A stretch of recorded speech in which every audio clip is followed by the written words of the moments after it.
Esto es Acadepec, Acadepec Internacional.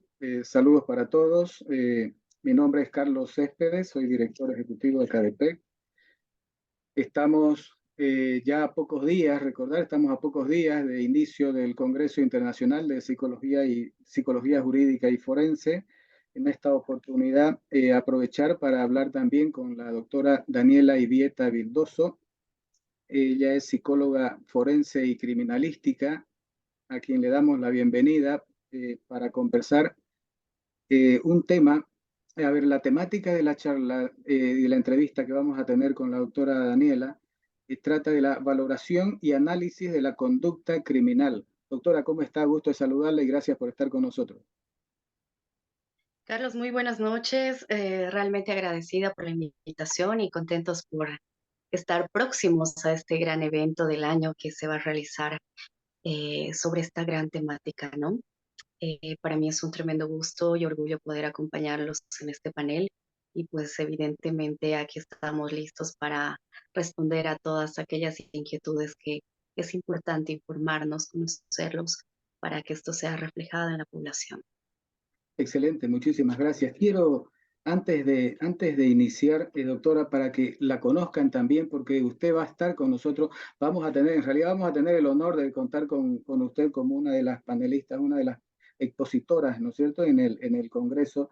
¿Quién es la doctora Daniela Ibieta Vildoso? Para que la conozcan quienes nos siguen a través de las redes sociales. Bueno, pues evidentemente tenemos una formación en psicología, en artes escénicas también, y bueno, tenemos una larga formación en posgrado, tenemos una maestría, diplomados, pero creo que sobre todo somos seres humanos en construcción, así que sí es evidente tener la formación en psicología y criminalística. Hemos estado trabajando bastante con terapias integrativas, con terapias paliativas que de alguna manera, bueno, trascienden en el trabajo que uno como psicólogo clínico, como psicólogo forense, pues va llevando a diario. Entonces, más allá de la formación, creo que es importante permitirnos entender que somos seres humanos, que estamos en constante aprendizaje y pues también me debo al aprendizaje que el universo nos está planteando como conocimiento. Entonces, aquí estamos, Carlos. Muy cortito lo que dijo. Yo he visto un poco de su currículum y la verdad parece un libro. Eh, De verdad, muy, muy extenso, muy, muy, muy bonito su currículum, doctora. Recordemos, a ver, vamos a hablar sobre la valoración y análisis de la conducta criminal. Para empezar, doctora, la primera pregunta que le hago, a ver, ¿y cuál sería la importancia de la valoración y análisis de la conducta criminal, en la investigación de delitos, por ejemplo? Claro que sí. Realmente en el mundo se ha ido incrementando la violencia, la agresión y cualquier infracción que haya a las normas sociales. Entonces, sí es importante dar un análisis total de cómo se está llevando este tipo de procedimientos con las personas que tienen esta conducta criminal. Recordemos que más allá de este término como tal, conducta, tenemos que ingresar un poco hacia el origen, hacia las causas y factores que connotan en esta conducta de este personaje. Entonces, el hablar de la valoración implica no solamente de repente increpar a la conducta de tal, sin embargo, se trata de darle realmente el resaltar la importancia de que no solamente está dentro de un aspecto, una área como es la psicología, sino también con la parte legal, incluso biológica. Entonces, hacer las connotaciones de este análisis de cualquier personaje que tenga esta conducta, automáticamente nos ayuda a resaltar la acción de intervenir, la acción de prevenir y generar protocolos de alerta para que no exista alguna víctima de este personaje con conducta criminal. Entonces, de ese modo es que nosotros tenemos que empezar a marcar sucesos que como profesionales, por supuesto, nos inmiscuya un poco más, no al lado, por así decirlo, periodístico, no, que no sea algo superficial, sino ir más allá del origen y también en algún momento determinar hasta qué punto este personaje con conducta criminal pudo o no pudo haber sido también una víctima de sus antepasados, del contexto social y demás. Entonces sí es importante hacer esta valoración. Por ende, debemos de alguna manera aperturarnos a estos espacios que son de información para poder adecuarnos también a las nuevas órdenes que los constructos sociales nos están implementando. Y doctora, ¿qué técnicas se utilizan justamente para la valoración y análisis de esta conducta criminal? Bueno, pues tenemos una serie de herramientas, ¿no? Herramientas, técnicas, pruebas, evaluaciones, valoraciones, que desde la psicología pues tienen que ser bastante idóneas, adecuadas para cada persona que requiera ser analizada. En este caso podríamos tener conductas criminales desde el lado fisiológico, biológico, como también desde el área psicológico. Entonces, ahí tenemos que discernir un poquito la evaluación y de acuerdo a eso, ver cuáles son las más adecuadas. Tenemos un montón de pruebas, tenemos el RAC, tenemos las técnicas proyectivas, las psicométricas e incluso ahora lo que se está implementando en los operadores de justicia, que es la policía, investigadores y demás, los polígrafos.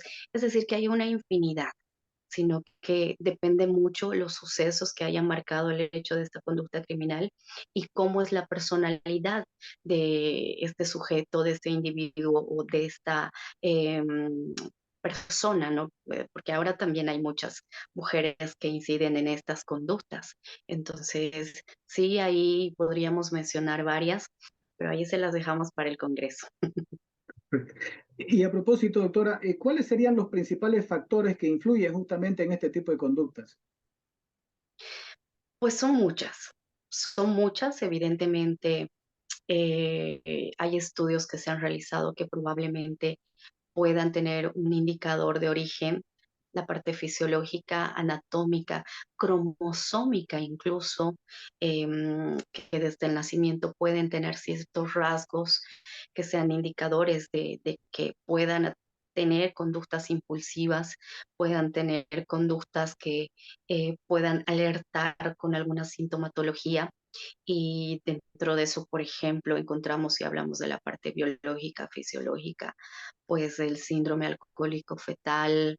eh, mm, por, por ejemplo, hay muchas personas que tienen el bajo colesterol, también pueden generar que las hormonas, los neurotransmisores, los tejidos del cuerpo tengan diferente forma de reaccionar ante ciertos sucesos.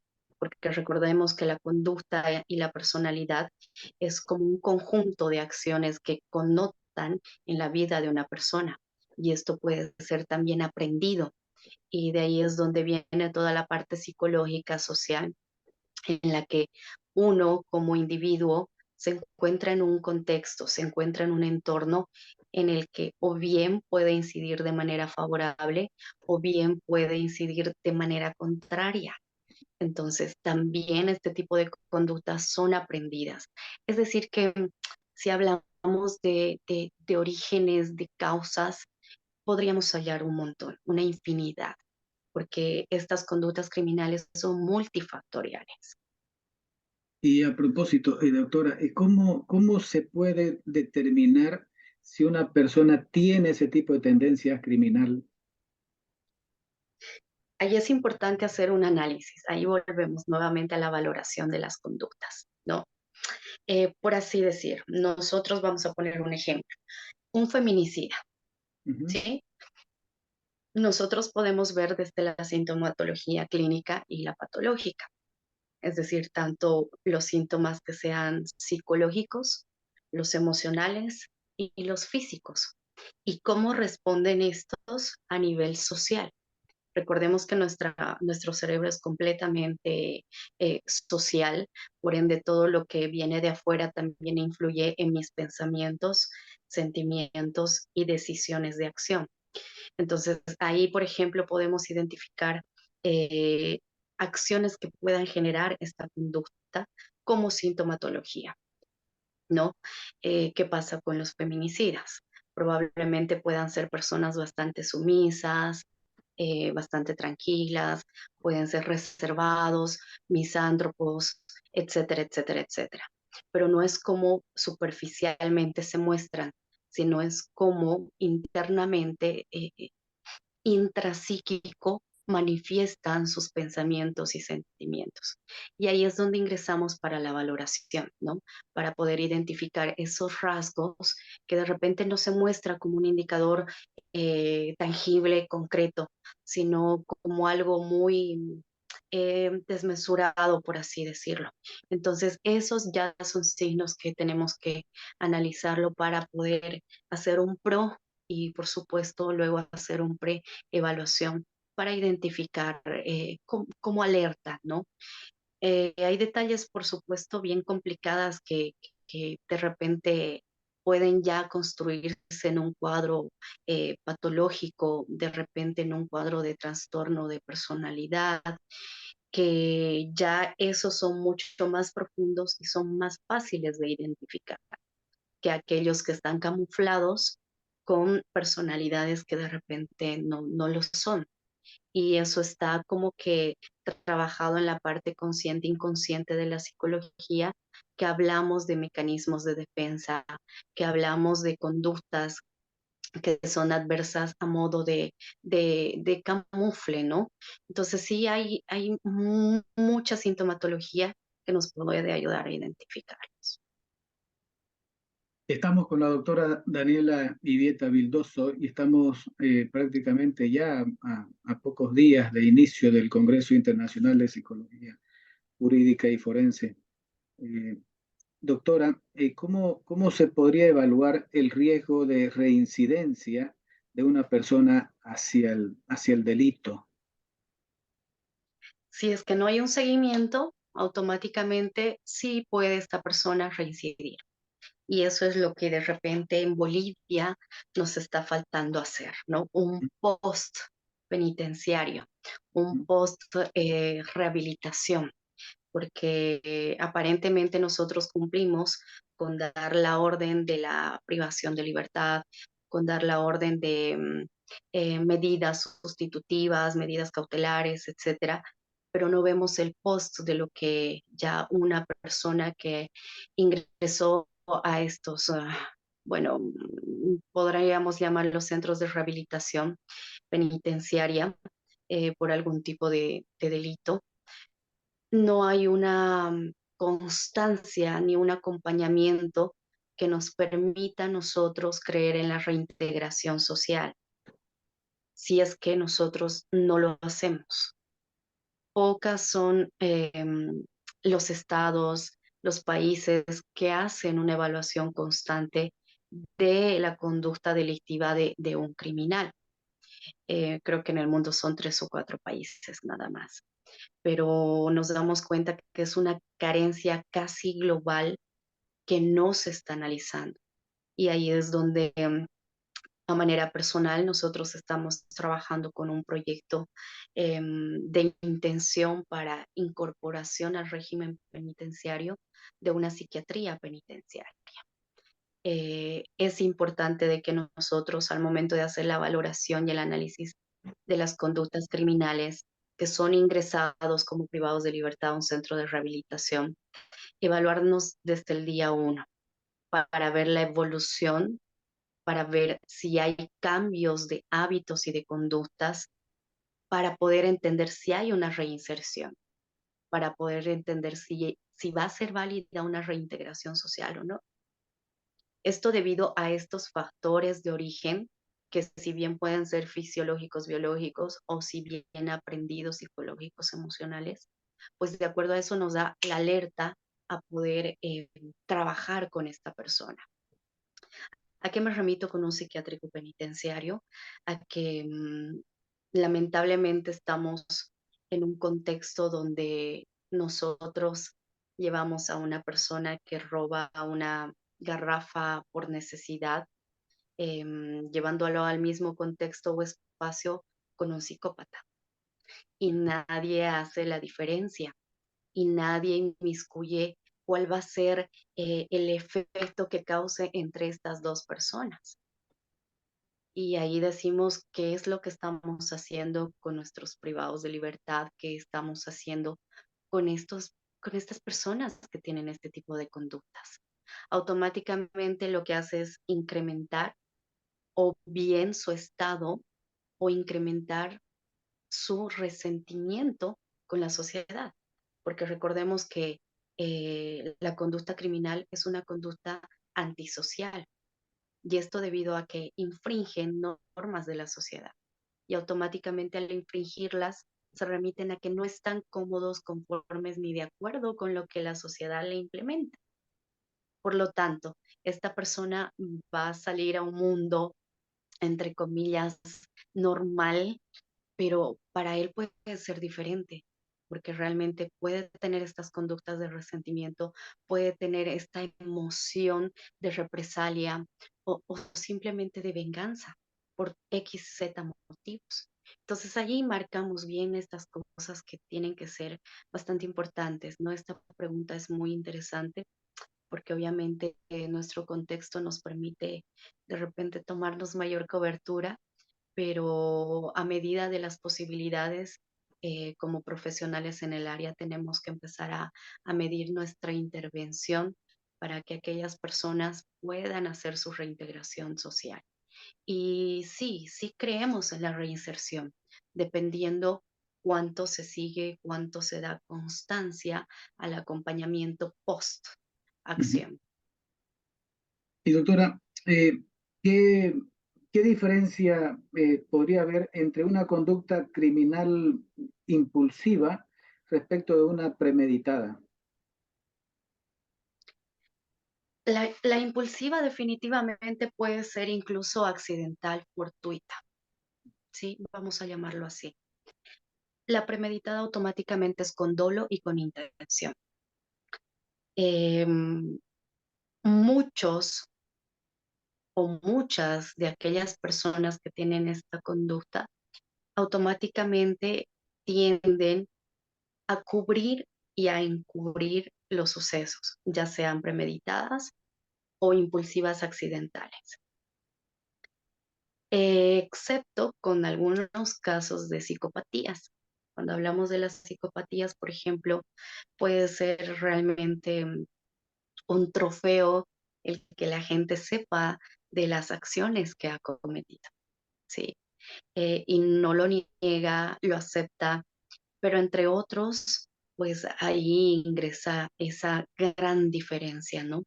De que realmente la impulsividad podemos tenerlo todos en un grado diferente, pero la proporcionalidad inconsciente remite a estos lapsus biológicos y fisiológicos, a diferencia de la premeditada, ¿no? Que automáticamente es algo intencional con dolo y evidentemente con la intención de lastimar al otro, de afectar en lo que remita a ir contra la integridad de la otra persona. Y doctora, ¿cómo podríamos determinar o predeterminar, ¿no es cierto?, si un delincuente es apto para una rehabilitación. La valoración es importante. Se debe de hacer una evaluación biopsicosocial diagnóstica completa para determinar cuánto incluso puede darnos de posibilidad su aprendizaje, su corrección, su rehabilitación, siempre y cuando haya acciones de por medio que sean de seguimiento.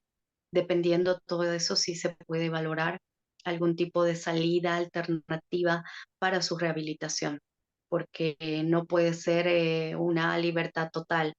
Nos tiene que tener un control, tiene que tener un seguimiento, el cual le permite incluso mantener una estabilidad emocional por la salud mental de esta persona. ¿Cómo, Doctora, ¿cómo podríamos establecer el perfil psicológico de una persona, de un delincuente? Ahí es complicado, ¿eh? Porque no podríamos dar una categoría, no podríamos dar un manual de cómo Ujú. es que esta persona se vaya a comportar. Puede haber ciertos parámetros, como lo decíamos anteriormente, como sintomatología, como indicadores de probables conductas de em, la persona que menos esperamos puede tener una conducta criminal, siempre y cuando o bien sea una conducta aprendida, o bien sea una conducta que lo tiene desde el nacimiento, por así decir. Em, en algún momento todos tenemos como dormido o latente estas conductas impulsivas que en algún momento puede desencadenar cualquier suceso que sea traumático para la persona. Y a raíz de eso tener estas conductas aprendidas que se vayan a desenvolver en el aspecto intrapsíquico de la persona. Y ahí es donde nosotros discernimos bastantes tipos de conductas, bastantes tipos de síntomas que ni lo pensábamos ni lo imaginábamos, pero se dan. Absolutamente todas las personas que no tengan una valoración, de alguna manera entramos en un parámetro de cuadro de personalidad neurótica, histérica, psicópata, otro tipo de psicosis, psicopatías y demás, que de alguna manera si hay un suceso de origen, automáticamente puede desencadenar ciertas cosas. Todo afecta, absolutamente todo, desde tener familias monoparentales, desde tener familias disfuncionales, pueden incidir. Y todo esto nos dan los parámetros de evaluación, pero son multifactoriales. Y por eso digo que es mucho más fácil en algunos identificar por la sintomatología, pero en otros es no complicado, pero sí requiere de una minuciosidad completa para la evaluación y diagnosticar precisamente esos parámetros de conducta. Tengo un par de preguntas, doctora.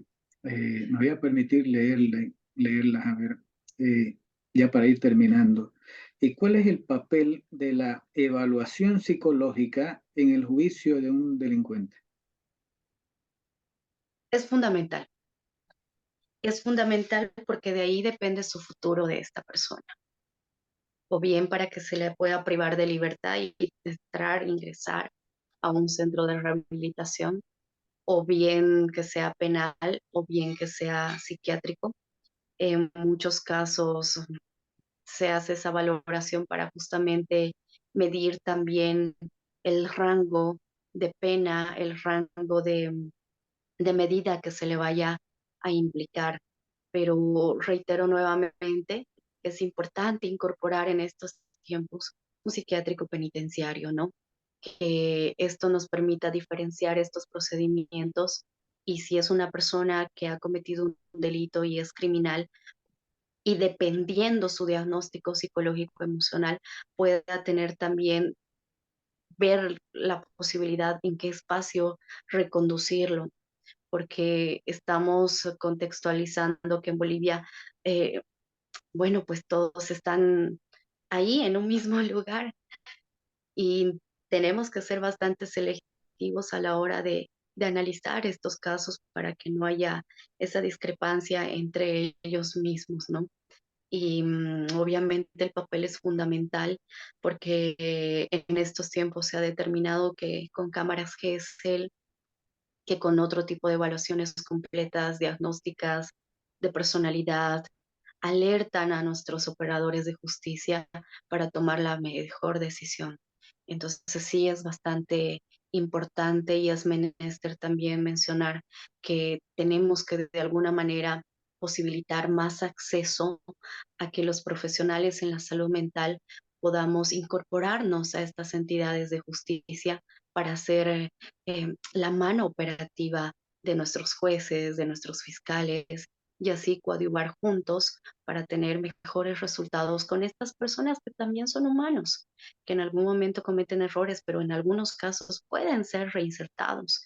Entonces sí, toca repensar estas situaciones y hacer un reenfoque de todas estas posibilidades. Para ir terminando, estamos con la doctora Daniela Ibieta Vildoso. Recordar a quienes nos siguen a través de las redes sociales, estamos con Acadepec, estamos allá a pocos días, ¿no es cierto?, del Congreso. Doctora, me voy a permitir leer esta última pregunta. A ver, entiendo que existen diferentes teorías que intentan explicar por qué algunas personas cometen delitos. Eh, Algunas de estas teorías se enfocan en factores biológicos, dicen otras en factores psicológicos, en sociales, culturales. ¿Cuál es la opinión suya a este respecto? Efectivamente, es un compendio multifactorial, ¿sí? No cabe duda de que absolutamente todo en estos tiempos influye e incide favorable o desfavorablemente a la conducta de las personas. O bien pueden ser aprendidas o bien pueden ser secuelas de sucesos traumáticos, como también tienen un origen fisiológico. Incluso podríamos mencionar de que ciertas hormonas, las endorfinas, serotoninas, dopaminas, adrenalinas, dependiendo el grado que está funcionando para convertirse de alguna manera en neurotransmisores posteriormente y luego puedan segregar en todo el cuerpo, afectan, alteran. Lo mismo decíamos, el colesterol puede afectar al momento del parto, en el nacimiento. El síndrome alcohólico fetal puede ocasionar ciertas lesiones en el lóbulo frontal del cerebro. O sea, absolutamente todo nos remite a estas conductas. Cómo nosotros hagamos ese balance y ese equilibrio de énfasis en la intuición de la conducta, ahí es donde nosotros tenemos que trabajar con bastante minuciosidad, porque absolutamente todos estos factores son importantes a la hora de hacer el diagnóstico. Por lo tanto, no podría simplemente quedarme en que es netamente psicológico, para nada. Más bien, estos indicadores nos ayudan y nos facilitan a interpretar representaciones de estas conductas criminales que de alguna manera y a la larga nos van a dar el alcance de evaluación. Quiero agradecer a Cadepec Internacional por permitirnos este espacio y poder compartir momentos como este, donde lo que hacemos es transmitir conocimiento. Muchísimas gracias, doctora Daniela Ibieta. Sus últimas palabras para despedirnos y agradeciéndole infinitamente y invitar a todos también que nos sigan y que participen en el Congreso Internacional de Psicología Jurídica y Forense este 18 y 19 de mayo. Pues así es, creo que hoy hemos dado una pequeña pincelada de lo que vamos a tener en el Congreso y qué mejor poder unir fronteras, ¿no? Para que de alguna manera nosotros podamos afianzar vínculos de información, de contenido, de aprendizaje, como también de experiencias que nos permitan a todos los países que vamos a formar parte en este gran congreso de coadyuvar como constructo social en pro y en mejora siempre de nuestras intenciones de cada país en base a sus derechos, obligaciones, pero sobre todo a este enlace del derecho humano que realmente nos permite tener estos espacios que realmente contribuyan a nuestros estudiantes de pregrado, de posgrado, a toda la población en general, a todos aquellos profesionales que estamos en este rubro, para aperturar un poco más nuestros enfoques y empezar a actualizar también nuestros conocimientos para así sobre ello empezar a trabajar en lo que realmente nuestra sociedad nos demanda. Así que estamos emocionadísimos, ya estamos cerquita y pues invitar a cada uno de ustedes que son parte también y miembros de espectadores de las redes sociales, de todos aquellos quienes siguen a CADEPEC, para que puedan seguirnos también en esta gran oportunidad. Así que para mí es un tremendo gusto acompañarlos, agradecida siempre por la invitación y siempre dispuesta y predispuesta para acompañarlos en todo lo que requiera nuestra sociedad. Muchísimas gracias, doctora. Gracias por estar con nosotros. Y a propósito de lo internacional del Congreso, efectivamente, y unir fronteras, como usted muy bien lo menciona, habrá gente que nos acompañe en el Congreso de España, habrá gente de México, habrá gente prácticamente de todo Latinoamérica, gente de Colombia, gente de Ecuador, de Paraguay, de Perú, de Bolivia, por supuesto, con usted como una de las representantes nuestras, de la Argentina, por supuesto, del Uruguay, bueno, de Chile. Entonces el Congreso va a estar realmente espectacular. Muchísimas gracias y gracias a todos quienes nos siguen y hasta siempre.